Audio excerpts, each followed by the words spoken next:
వనస్థలిపురంలో RS brothers mega shopping mall Akkineni Naga Chaitanya మరియు శోభితా గార్లచే ఘన ప్రారంభం.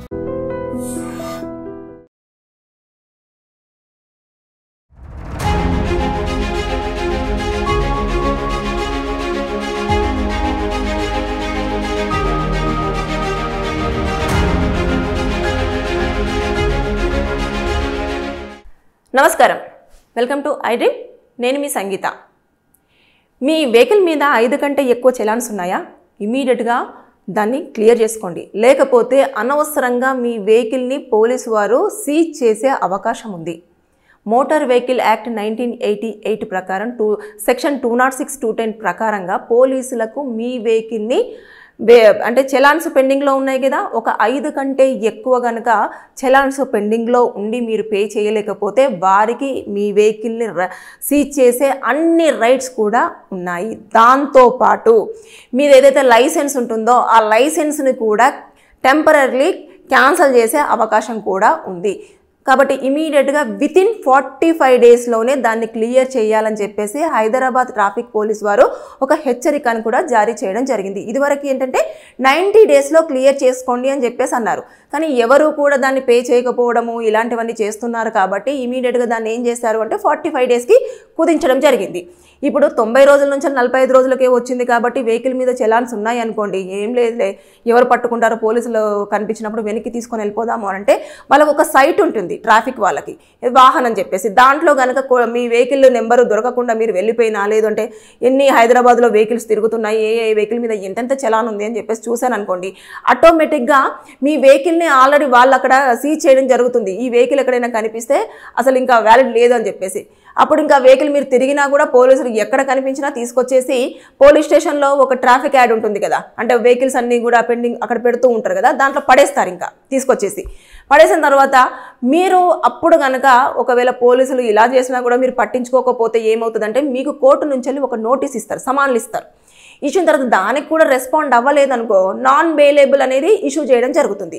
అప్పుడు అనవసరంగా మీరు వెళ్ళేసి కోర్టులో చెప్పుకొని ఇంకా జైలుకు వెళ్ళాల్సిన సిచ్యువేషన్ అనేది రావడం జరుగుతుంది. కాబట్టి ఇప్పుడు వరకు మాత్రం చాలామంది ఏం చేస్తారు అని అంటే ఏముందిలే అని చెప్పేసి ఆ నెంబర్ ప్లేట్ ఉంది కదా, నెంబర్ ప్లేట్లో నుంచి ఒక నెంబర్ని మిస్ చేయడం కానివ్వండి, లేదు అని కూడా నెంబర్ ప్లేట్ని ఇలా మార్చడం కానివ్వండి, ఇలాంటివన్నీ చేస్తే అవి చాలా సివియర్గా పనిష్మెంట్స్ ఉండే అవకాశం ఉంది. చాలా ఇప్పటివరకు కూడా ట్రాఫిక్ రూల్స్ అన్నీ కూడా చేంజ్ అవుతూ వస్తున్నాయి. దాంతోపాటు వాళ్ళు కూడా మొన్న జరిగిన ఒక ఇష్యూ వల్ల కూడా వాళ్ళందరూ కూడా ఏం చేస్తున్నారంటే ఇప్పటివరకు ఏవైతే కలెక్ట్ చేయాల్సుకున్న చలాన్స్ పెండింగ్లో ఉన్నాయో అవన్నీ కూడా కలెక్ట్ చేయాలని చెప్పేసి అన్న ధోరణిలోనే వ్యవహరించడం జరుగుతుంది. ఒక 5 లోపు ఉన్నాయి అనుకోండి, అది తక్కువ అమౌంట్ కాబట్టి వాళ్ళని ఏమనట్లేదు, కొంచెం క్లియర్ చేసుకోండి అని చెప్పేసి అంటున్నారు. కానీ బెటర్ మీరు కనుక చలాన్స్ అనేవి క్లియర్ చేసుకుంటే మీ వెహికల్ సేఫ్ సైడ్ ఉంటుంది.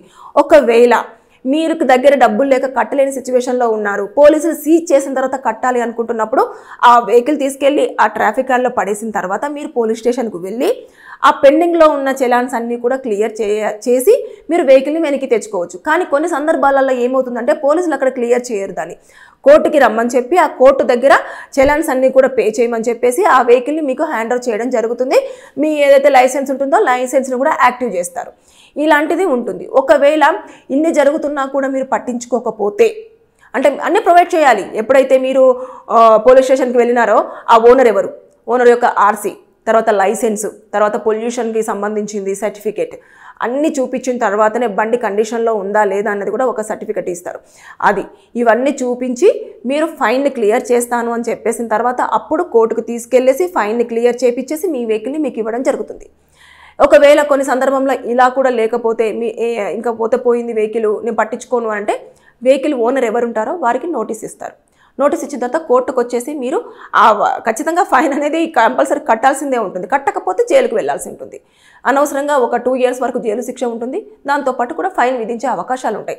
So be careful. 45 డేస్లో మీ వెహికల్ మీద పెండింగ్లో ఉన్న చలాన్స్ అన్ని క్లియర్ చేసుకునే ప్రయత్నం చేయండి. అది ఇదివరకు 90 రోజులు ఉండే, ఇప్పుడు 45 రోజులకే కుదించడం జరిగింది. కాబట్టి దయచేసి దాన్ని క్లియర్ చేసుకోండి. డబ్బులు లేవు, లేకపోతే ఇలా లేదు అలా లేదు అని అంటే అనవసరంగా మీ చేతిలో ఉన్న వెహికల్ మీ చేతిలో నుంచి వెళ్ళే సీజ్ అయ్యి మీ డ్రైవింగ్ లైసెన్స్ లేకుండా, ఆర్సీ లేకుండా పోలీస్ స్టేషన్కు వెళ్ళే అవకాశం ఉంటుంది. సో జాగ్రత్త, తస్మత్ జాగ్రత్త. ఈ విషయాన్ని ఎవరికైనా తెలియకపోతే ఈ వీడియోని వారికి ఫార్వర్డ్ చేయండి. వితిన్ 45 డేస్లో మాత్రం మర్చిపోకుండా చలాన్స్ క్లియర్ చేసుకోండి. Thank you. నిజంగా ప్రస్తుతం ఉన్నటువంటి సమాజం దేనికి ప్రయారిటీ ఇస్తుంది?